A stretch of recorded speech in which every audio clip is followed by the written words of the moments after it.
Tiga. Assalamualaikum warahmatullahi wabarakatuh. Kami dari kelompok 2 yang minggu ini akan menjelaskan materi tentang cyber etik atau dengan kata lain etika di dunia cyber. Berikut ini adalah nama-nama dari kelompok 2 yang terdiri dari Saifuddin Anwar, Rizky Nilam, Diana Agustina, dan Yanuar Sandiwijaya. Selanjutnya yaitu akan dijelaskan oleh saya sendiri. Di era teknologi saat ini, penggunaan internet sangat diandalkan oleh masyarakat baik di Indonesia maupun dunia dalam berbagai aspek. Salah satunya adalah aspek sosial. Menurut Rosalind 2010, perkembangan teknologi internet tidak saja mampu menciptakan masyarakat dunia global, namun mampu menciptakan suatu transformasi dalam ruang gerak kehidupan yang baru bagi setiap masyarakat. Sehingga tanpa disadari, manusia telah hidup dalam dua kehidupan, yaitu kehidupan masyarakat nyata dan kehidupan masyarakat maya atau cyber community. Melalui internet, memungkinkan seseorang melakukan kontak atau hubungan secara tidak langsung dengan komunikasi dunia maya lainnya. Next, Kak. Menurut buku Raymond Greenwald dan Ellen Help 2002, pengertian internet adalah sebuah sistem informasi global yang terhubung secara logika oleh address atau alamat yang unik yang berbasis internet protokol dan memiliki dukungan komunikasi transmission control protokol. Hal ini menyebabkan internet dapat digunakan, diubah, dan juga diakses baik secara umum maupun secara khusus. Next.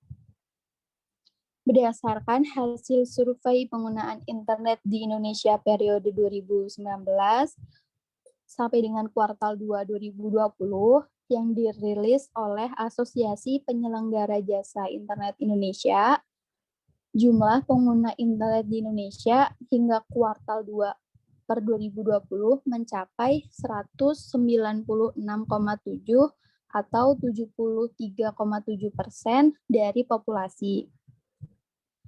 Berdasarkan data yang diperoleh dari Asosiasi Penyelenggara Jasa Internet Indonesia, dari peningkatan penggunaan internet tersebut didominasi oleh wilayah Pulau Sumatera sebesar 22,1%, selanjutnya Pulau Jawa 6,4%, Pulau Bali dan Nusa Tenggara 5,2%. Selanjutnya ada Kalimantan dengan 6,3%, Sulawesi 7%, serta Maluku dan Papua 3%. Dan mayoritas mereka menggunakan internet selama lebih dari 8 jam per hari. Dan dengan keberadaan internet secara langsung maupun tidak langsung telah membantu manusia dalam kehidupan sehari-hari. Tidak hanya untuk mempermudah pekerjaan, masyarakat Indonesia menggunakan internet untuk berbagai hal, antara lain memperluas pergaulan, mencari hiburan, hingga mendapatkan pekerjaan tambahan. Next, Kak.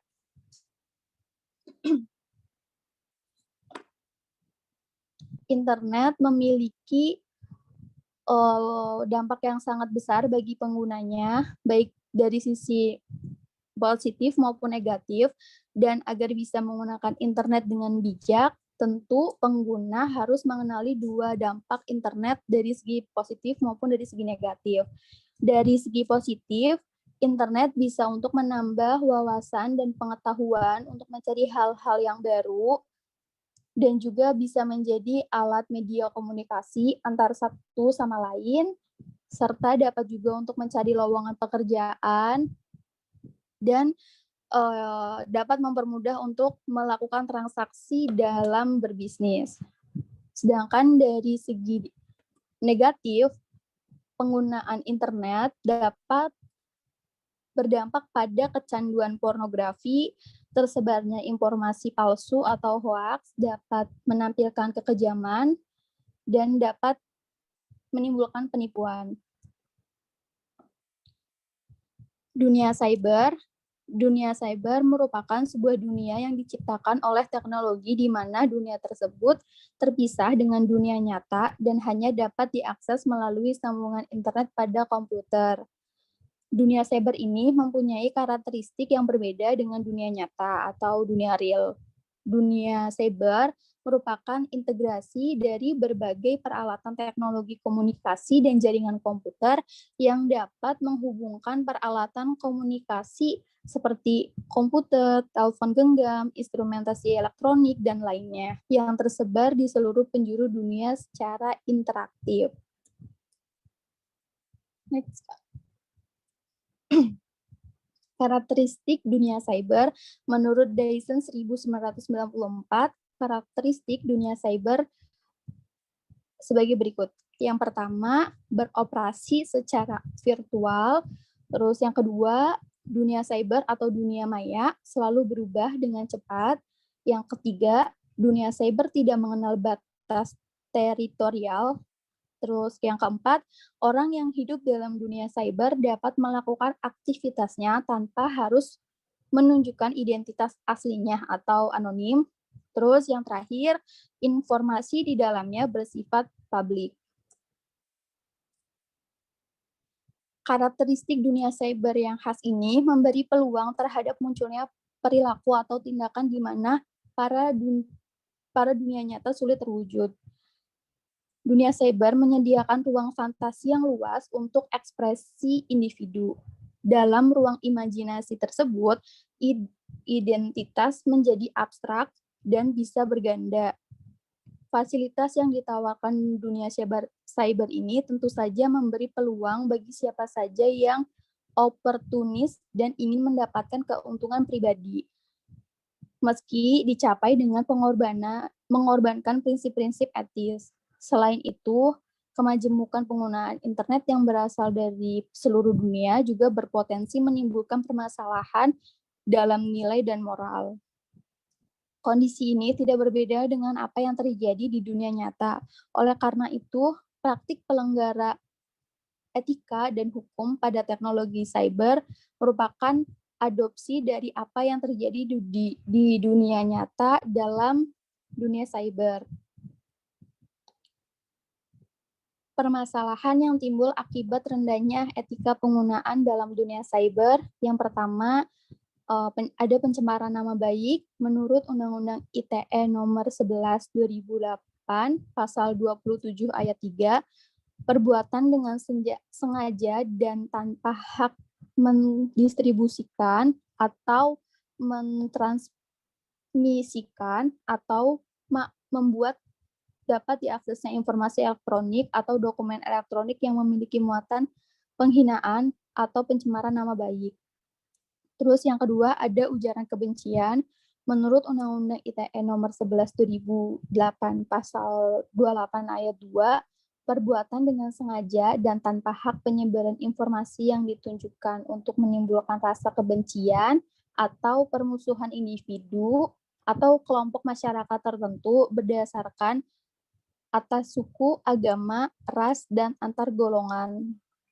Terus yang ketiga, ada penyebaran berita bohong atau hoax menurut Undang-Undang ITE nomor 11 2008 pasal 28 ayat 1, perbuatan dengan sengaja dan tanpa hak menyebarkan berita bohong dan menyesatkan yang mengakibatkan kerugian konsumen dalam transaksi elektronik.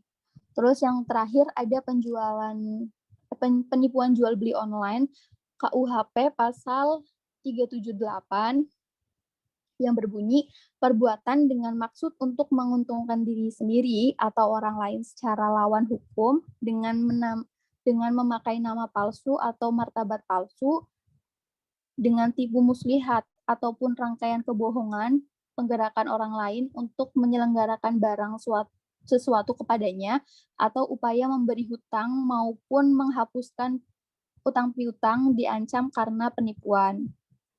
Sedangkan menurut UU Undang-Undang ITE nomor 11 2008 pasal 28 ayat 1, perbuatan dengan sengaja dan tanpa hak penyebaran berita bohong dan menyesatkan yang mengakibatkan kerugian konsumen dalam transaksi elektronik. Selanjutnya, pentingnya etika pada dunia cyber akan dijelaskan oleh Saifuddin Anwar.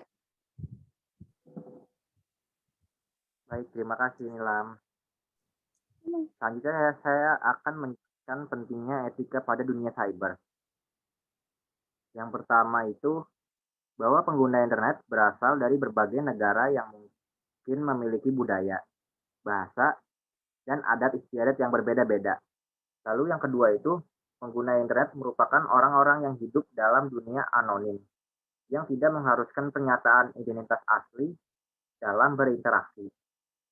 Dan yang ketiga itu, berbagai macam fasilitas yang diberikan dalam internet memungkinkan seseorang untuk bertindak etis, seperti misalnya ada juga penghuni yang suka iseng dengan melakukan hal-hal yang tidak seharusnya dilakukan.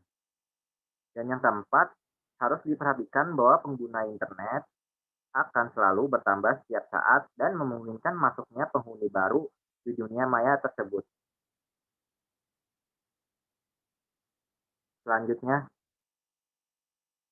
Selanjutnya etika. Etimologi.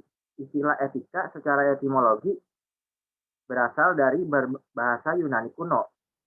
Bentuk tunggal kata etika yaitu ethos, sedangkan bentuk jamak yaitu taeta.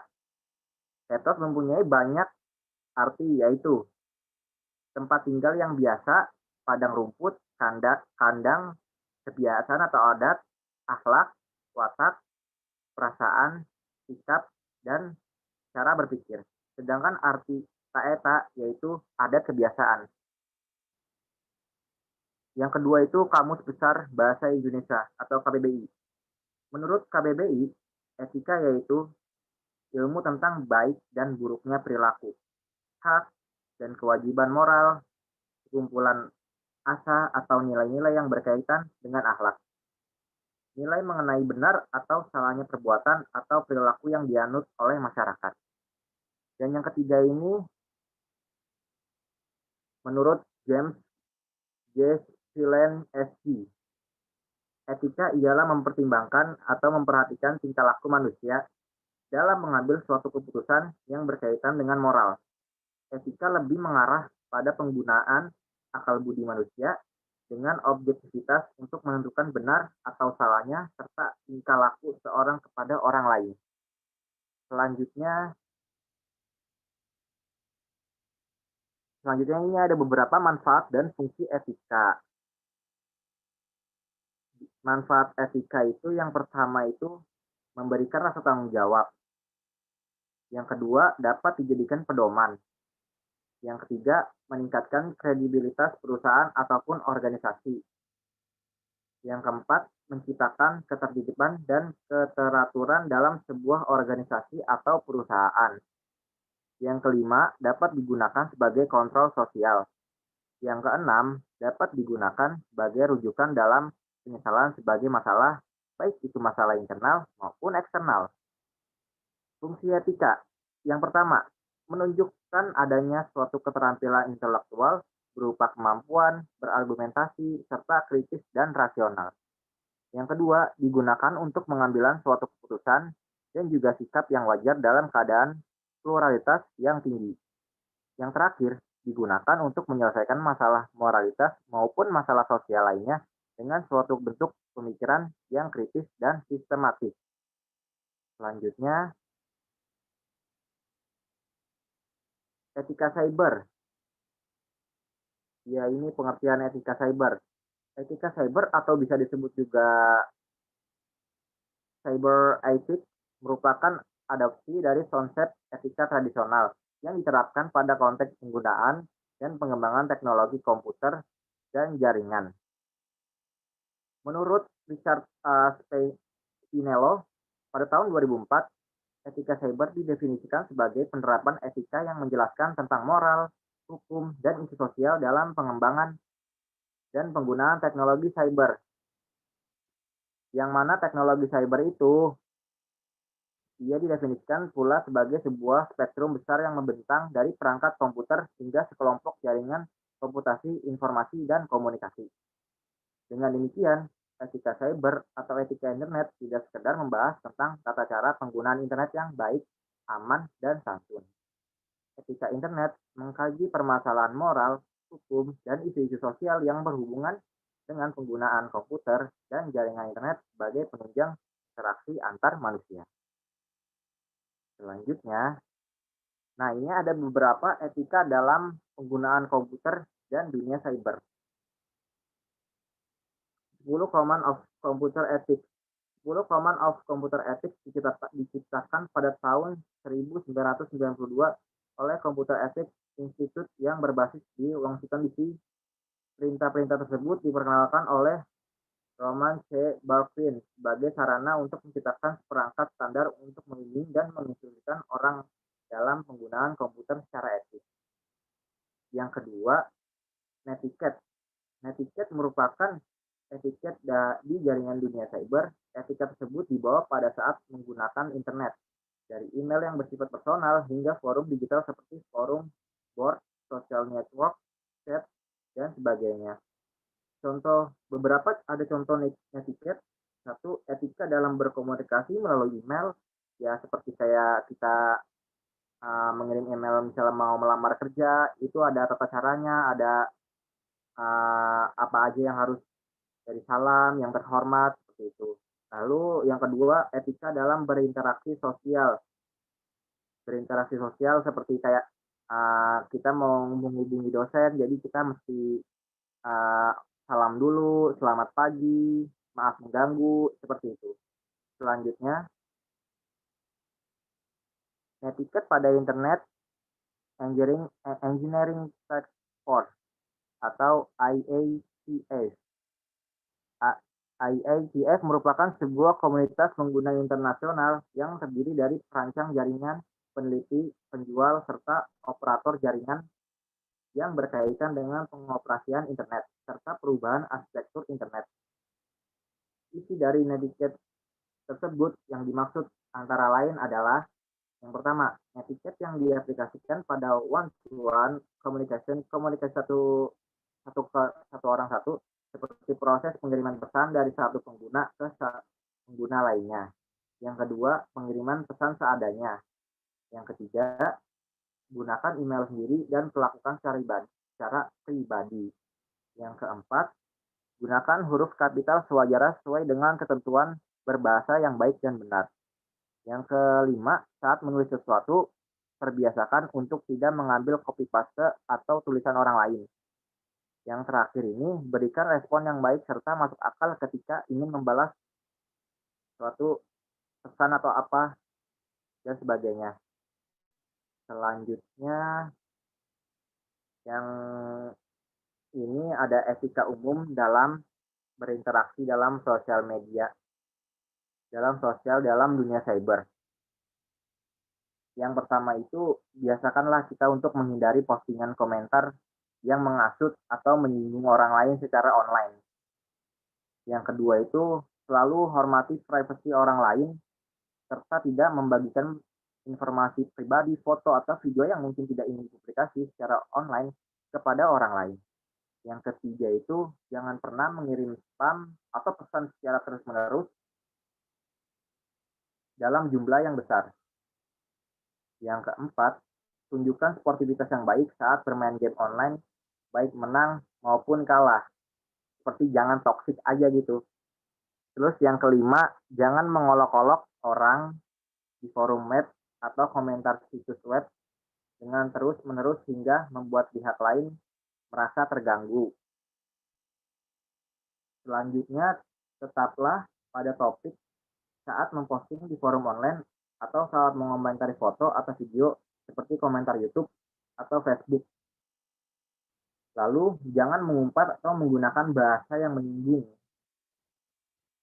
Selanjutnya, hindari membalas komentar negatif dengan lebih banyak komentar negatif. Sebaliknya, hentikan siklus dengan postingan positif.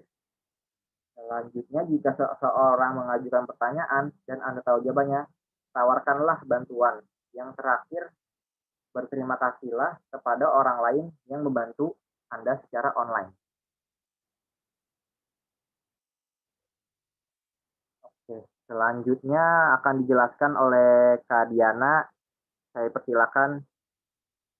Iya, terima kasih Anwar. Saya lanjutkan beberapa etika agar terhindar dari pengguna lain yang dapat merugikan. Dengan karakteristik dunia cyber yang bebas, kita tidak dapat mengatur bagaimana pengguna lain untuk bersikap. Maka dari itu, kita dapat melakukan pencegahan agar terhindar dari hal-hal yang di kemudian hari mungkin akan merugikan kita. Yang pertama, akun media sosial dibuat private. Contohnya misalkan Instagram, kalau kita kunci atau kita private akun Instagram kita, kita bisa memfilter atau kita bisa mengizinkan siapa saja yang bisa memfollow akun kita.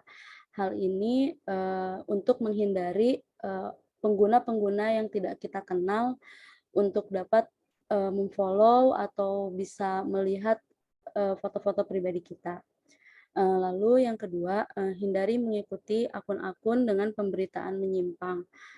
Apabila kita ingin menghindari berita-berita hoax, maka sebaiknya kita hindari untuk mengikuti akun-akun tersebut sebelum kita pastikan kebenarannya.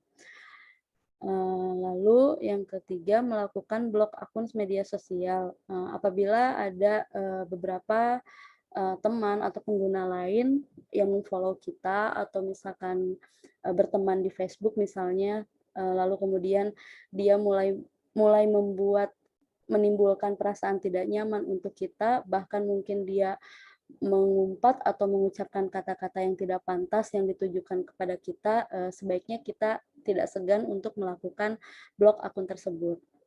Jadi nggak usah ngerasa nggak enak gitu karena temen, jadi nggak usah diblok, tapi kalau itu sudah tidak buat nyaman ya sudah diblok saja. Lalu yang keempat, membaca review saat akan melakukan belanja online. Untuk terhindar dari penipuan jual beli online, sebaiknya kita pintar untuk memilih toko mana yang akan bertransaksi dengan kita. Kita bisa lihat misalkan kalau di Shopee dia star seller atau bukan. Kalau misalkan dia bukan star seller, kita bisa lihat review produknya dari pengguna lain yang sudah punya pengalaman membeli di toko tersebut. Lalu yang kelima, melakukan observasi terhadap berita provokatif yang diterima. Tidak sedikit bahwa untuk saat ini banyak informasi yang mudah disebarluaskan, dan beberapa bahkan mungkin sebagian besar berita-berita tersebut cenderung provokatif. Nah, hal tersebut biasanya orang yang tidak aware terhadap hal tersebut, dia akan secara otomatis forward dan menyebarluaskan ke circle-nya mereka gitu.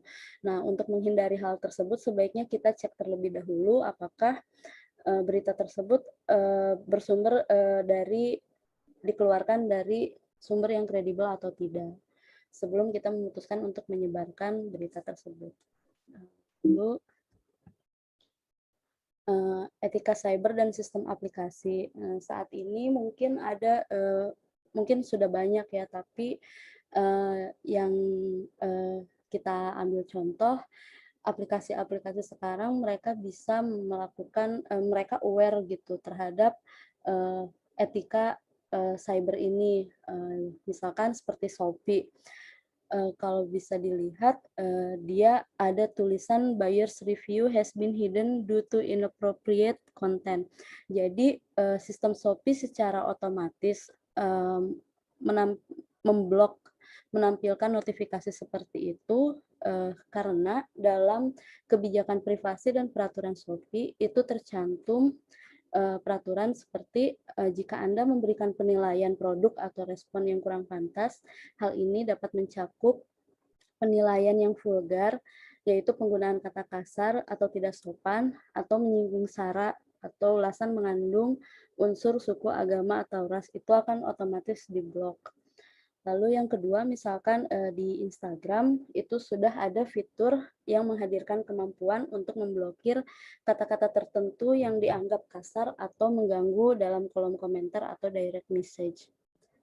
Lalu selanjutnya, aturan hukum di Indonesia saat ini ada hukum yang mengatur mengenai penggunaan transaksi elektronik yang mungkin sering dikaitkan dengan sosial media atau mungkin penipuan jual beli online gitu. Itu selalu dikaitkan dengan undang-undang ini. Walau mungkin secara langsung tema mengenai cyber etik itu sebetulnya lebih ke hukum sosial, tidak menyangkut, tidak ada aturan hukum pidananya, karena kalau misalkan sudah dia menggunakan undang-undang ITE atau hukum pidana, mungkin cyber ethics itu sudah masuk ke ranah cybercrime. Nah, di sini ulasan sedikit mengenai UU Undang-Undang ITE, yaitu Undang-Undang ITE itu nomor 19 tahun 2016 tentang perubahan atas Undang-Undang nomor 11 tahun 2008 tentang informasi dan transaksi elektronik atau yang biasa dikenal sebagai UU ITE. Nah, rendahnya etika pengguna dalam dunia cyber dapat menimbulkan kejahatan yang merugikan pihak lain. Untuk itu, terdapat beberapa aturan hukum terkait kejahatan yang terjadi di dunia cyber. Di Indonesia, aturan hukum tersebut tertuang dalam Undang-Undang Informasi dan Transaksi Elektronik atau UU ITE ini semula terdiri dari 54 pasal, kemudian menjadi 56 pasal setelah disahkannya UU nomor 19 tahun 2016. Jenis pelanggaran terkait informasi dan transaksi elektronik dimuat pada pasal 27 sampai dengan pasal 34. Sementara ketentuan pidana maupun hukuman atas pelanggaran dimaksud dimuat pada bab 11 pasal 45 sampai dengan pasal 52. Dalam undang-undang ini tidak hanya mengatur terkait jenis pelanggaran dan hukum pidana saja, namun juga mengatur tentang penyelesaian sengketa dan penyidikan. Hukum pidana yang diambil dari Undang-Undang Informasi dan Transaksi Elektronik. Dalam berinteraksi sosial di dunia cyber, tentu kita ingin merasa aman dan nyaman. Untuk itu, kita perlu menerapkan etika dalam penggunaan internet agar terhindar dari hukuman, baik hukuman sosial maupun pidana. Berikut beberapa uraian hukuman pidana yang tercantum dalam Undang-Undang ITE apabila kita melakukan pelanggaran dalam penggunaan internet. Yang pertama, pencemaran nama baik. Menurut pasal 45 ayat 1 Undang-Undang ITE, di situ dijelaskan bahwa setiap orang yang memenuhi unsur sebagaimana dimaksud dalam pasal 27 ayat 1, ayat 2, dan ayat 3 atau ayat 4 dipidana dengan pidana penjara paling lama 6 tahun dan atau denda paling banyak 1 miliar rupiah. Lalu yang kedua, terkait ujaran kebencian, tercantum di pasal 45 ayat 2, setiap orang yang memenuhi unsur sebagaimana dimaksud dalam pasal 28 ayat 1 atau ayat 2, dipidana dengan pidana penjara paling lama 6 tahun dan atau denda paling banyak 1 miliar rupiah. Lalu yang ketiga, penyebaran berita bohong atau hoax, itu tercantum di pasal 45 ayat 2. Bahwa setiap orang yang memenuhi unsur sebagaimana dimaksud dalam pasal 28 ayat 1 atau ayat 2 dipidana dengan pidana penjara paling lama 6 tahun dan atau denda paling banyak 1 miliar rupiah. Lalu kemudian penipuan jual beli online itu tercantum ada di di KUHP Kitab Umum Hukum Pidana pasal 378. Untuk penipuannya sendiri itu mendapatkan ancaman pidana penjara paling lama 4 tahun. Sementara mungkin karena dia sifatnya itu online dan melibatkan transaksi elektronik, maka bisa juga dikenakan hukuman yang tercantum dalam pasal 45 ayat 2, yaitu setiap orang yang memenuhi unsur sebagaimana dimaksud dalam pasal 28 ayat 1 atau ayat 2 dipidana dengan pidana penjara paling lama 6 tahun dan atau denda paling banyak 1 miliar rupiah. Cyberbullying. Media sosial di zaman sekarang memang memberikan berbagai manfaat dan kenyamanan. Namun, kenyamanan menggunakan media sosial ternyata dapat mengarahkan penggunanya untuk melakukan hal-hal yang kurang baik seperti halnya cyberbullying. Cyberbullying biasanya dilakukan tidak hanya perorangan, tetapi juga beberapa kelompok untuk menyerang satu orang dengan menggunakan media sosial. Sebagian besar kasus cyberbullying dilakukan oleh anak-anak sampai remaja hingga pelaku maupun korban. Namun ternyata ada juga sebagian selebriti yang menjadi korban kejahatan dunia maya. Contoh kasus terkait cyber ethics dan cyberbullying. Rendahnya etika yang dimiliki pengguna dalam berinteraksi di media sosial dapat menimbulkan berbagai permasalahan bagi pihak lain. Saat ini, sedang marak kasus cyberbullying di mana para pengguna media sosial dengan bebas melakukan pelecehan dan pengancaman terhadap orang lain. Cyberbullying terjadi di Indonesia maupun negara-negara lain, namun untuk kasus cyberbullying yang berujung dengan komitmen untuk bunuh diri masih terjadi misalnya di negara Korea Selatan. Apabila cyberbullying sudah berdampak merugikan bagi pihak lain, maka pelaku cyberbullying tersebut dapat dituntut hukuman pidana sesuai ketentuan hukum yang berlaku. Contoh yang pertama, itu baru-baru ini ada kejadian yang viral di YouTube, yaitu rasisme pemuda asal Korea Selatan terhadap wanita asal Indonesia.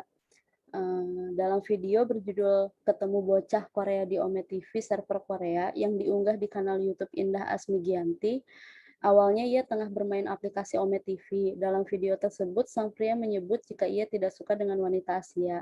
Ia bahkan menghina Indah secara fisik, lalu juga dia menyebut bahwa negaranya, yaitu Korea Selatan, lebih baik dari Indonesia, dan menuduh jika Indah melakukan perbuatan rasis. Hal tersebut bermula saat Indah menyebut akan mengunggah videonya di YouTube agar orang Indonesia tahu jika negaranya direndahkan oleh pria itu. Tidak berselang lama setelah video itu viral, akun Instagram yang diduga milik pria tersebut langsung diserbu warganet. Tidak sedikit warganet yang memberi komentar pedas di unggahan 96_k_sik. Mendadak akun Instagram miliknya dibanjiri komentar, dan pria Korea tersebut pun kemudian menyebut jika dirinya tidak tahu bahasa orang-orang yang menyerbu akun Instagramnya.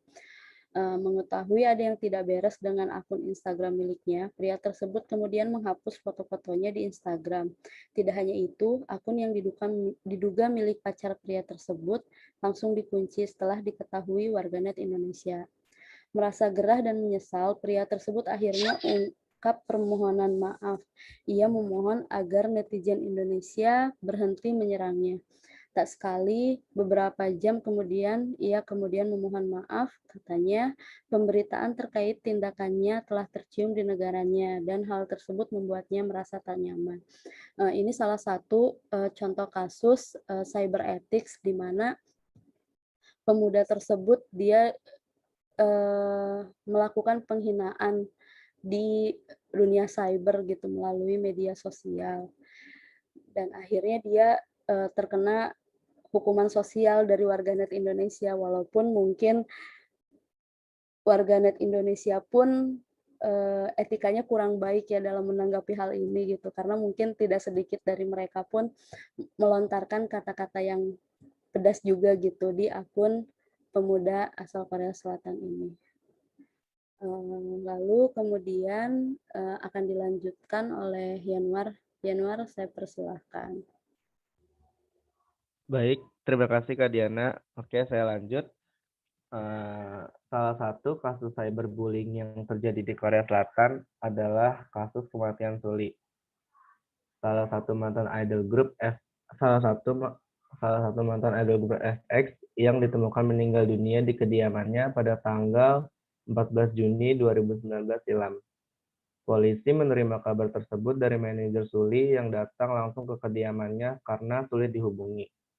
Menurut manajer Suli mengatakan bahwa terakhir ia berbicara dengannya melalui telepon adalah sehari sebelum kematian Suli, yaitu pada tanggal 13 Juni 2019 hingga jam 6 sore.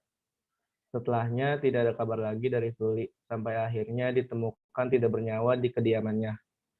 Wanita bernama asli Choi Jin-ri ini mengakhiri karirnya sebagai idol pada tahun 2014 karena mendapatkan komentar kebencian dan rumor yang ditujukan kepadanya. Sehingga diduga Suli mengakhiri hidupnya karena depresi. Keluarnya Suli dari grup FX juga dibarengi dengan menyebarnya kabar hubungan dengan salah satu penyanyi Korea Choiza Dynamic Duo. Karena kabar ini muncul secara bersamaan, dari sanalah cyberbully yang ditujukan kepada Suli semakin banyak. Pelaku cyberbullying terus membanjiri kolom komentar Instagram Suli dengan kata-kata yang mengandung sara, pelecehan seksual, juga ancaman pembunuhan, dikarenakan menurut masyarakat Korea, foto yang diunggah dalam Instagram Suli dianggap terlalu vulgar dan tidak pantas. Pelaku cyberbullying memang terbatas dengan pengiriman pesan yang menggunakan kata-kata semata tanpa melibatkan tindakan nyata.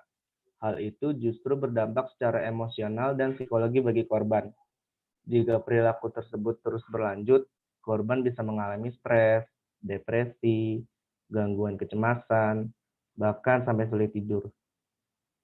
Apalagi jika perilaku tersebut dilakukan secara konsisten dan terus-menerus untuk menyerang korban. Hal tersebut dapat memicu korban menarik diri dari lingkungan sosial, tak mampu berkonsentrasi, selalu berpikiran negatif sampai pesimis, serta merasa memiliki harga diri yang rendah. Dalam kasus terburuk, yang bisa terjadi adalah munculnya keinginan korban untuk mengakhiri hidup seperti Suli. Banyak yang berpendapat mengenai kematian Suli. Mereka mengatakan bahwa Suli meninggal bukan karena bunuh diri, melainkan dibunuh oleh komentar jahat para netizen yang menyerangnya. Next, Kak. Selain Suli, Gohara yang merupakan teman dekat Suli juga ditemukan meninggal dunia setelah 1 bulan meninggalnya Suli karena depresi yang dialaminya. Gohara kerap mengalami cyberbullying, bahkan ia pernah memohon kepada para penggemarnya untuk lebih berkomentar positif untuknya di media sosial. Gohara memutuskan mengakhiri hidupnya setelah menerima ancaman yang dilakukan oleh mantan kekasihnya terkait video syur mereka, serta berbagai komentar kebencian dari netizen. Next, Kak. Upaya hukum kasus cyberbullying di Korea Selatan. Untuk peraturan yang mengatur khusus terkait cyberbullying di Korea Selatan saat ini memang belum ada. Tetapi sejak kematian Suli, Parlemen Korea Selatan tengah menyusun Undang-Undang Suli yang berisi hukuman bagi pelaku komentar jahat. Rencana undang-undang ini diajukan oleh 9 anggota National Assembly Korea Selatan, 100 organisasi, serta 200 selebriti yang dikabarkan mendukung RUU tersebut. Majelis Nasional Korea Selatan memutuskan untuk mengusulkan RUU yang dinamai Suli Act untuk mengatasi ujaran kebencian di internet atau cyberbullying. Hal tersebut dilakukan mengingat kasus bunuh diri yang dilakukan Suli diakibatkan karena depresi yang ia derita karena ujaran kebencian yang selalu ia terima dari para pengguna internet selama ini. RUU ini secara resmi diajukan 49 hari setelah kematian Suli. Karena kasus meninggalnya Suli juga membuat Asosiasi Manajemen Hiburan Korea mengeluarkan pernyataan mereka akan mengambil tindakan tegas bagi para pelaku cyberbullying. Terus next, Kak. Di kasus yang selanjutnya ada kasus pelecehan seksual terhadap Aurel JKT48. Kekerasan terhadap perempuan sudah menjadi masalah yang sama dengan proporsi pandemi. Masalah baru terkait kekerasan terhadap perempuan adalah meningkatnya angka kekerasan yang diterima oleh perempuan di media online. Pada tahun 2015, peneliti dari UNESCO menyatakan kalau 73% perempuan telah mengalami beberapa bentuk kekerasan secara online. Cyberstalking misalnya. Cyberstalking sendiri adalah kegiatan menguntit yang menggunakan internet, email, atau pesan online. Menguntit melibatkan insiden berulang-ulang, bisa tidak berbahaya, tapi juga bisa melibatkan tindakan-tindakan yang membahayakan. Aurel JKT48 secara belak-belakan mengatakan bahwa dirinya menjadi korban pelecehan seksual lewat media sosial. Aurel mengaku, Pelecehan itu ia alami lewat pesan langsung di Instagram resminya. Awalnya Aurel tidak menggubris pesan tak senonoh itu. Tetapi lama-kelamaan Aurel merasa risih dan akhirnya berani buka suara untuk melapor. Laporan tentang pelecehan seksual ini telah masuk ke kepolisian. Aurel kini tinggal menunggu proses penyelidikan yang dilakukan polisi. Keputusan Aurel untuk buka suara terkait pelecehan seksual yang ia alami tak lain ingin membuat sang pelaku jera. Ia juga ingin mewakili wanita-wanita lainnya yang mendapat perlakuan yang sama yang masih takut untuk berbicara. Aurel melaporkan akun Instagram @kurniawan037 yang dinilai melontarkan komentar tak menyenangkan. Adapun dari laporan itu, pelaku dikenakan pasal 27 ayat 1, jungto pasal 45 Undang-Undang Nomor 19 Tahun 2016 tentang ITE. Terus di next Kak. Berikut ada beberapa motif yang mendorong perilaku cyberbullying. Yang pertama yaitu pelaku cyberbullying merasa bahwa dirinya lebih kuat, hebat, dan memegang kuasa, sehingga bisa bertindak sesuka hatinya. Jadi pelaku cyberbullying ini seperti menyerang orang-orang yang merasa tidak bisa melawannya. Lalu yang berikutnya, pelaku cyberbullying beranggapan bahwa mereka bisa menjadi populer di lingkungan tersebut. Jadi menurut mereka tuh kayak apa ya namanya? Mereka tuh bisa mendapat nama gitu dengan melakukan cyberbullying itu. Lalu selanjutnya, pelaku cyberbullying merasa bahwa tindakannya dapat membantu mengangkat harga dirinya. Maka dari itu, pelaku butuh pelampiasan atau justifikasi dengan memaksakan kondisinya ke orang lain.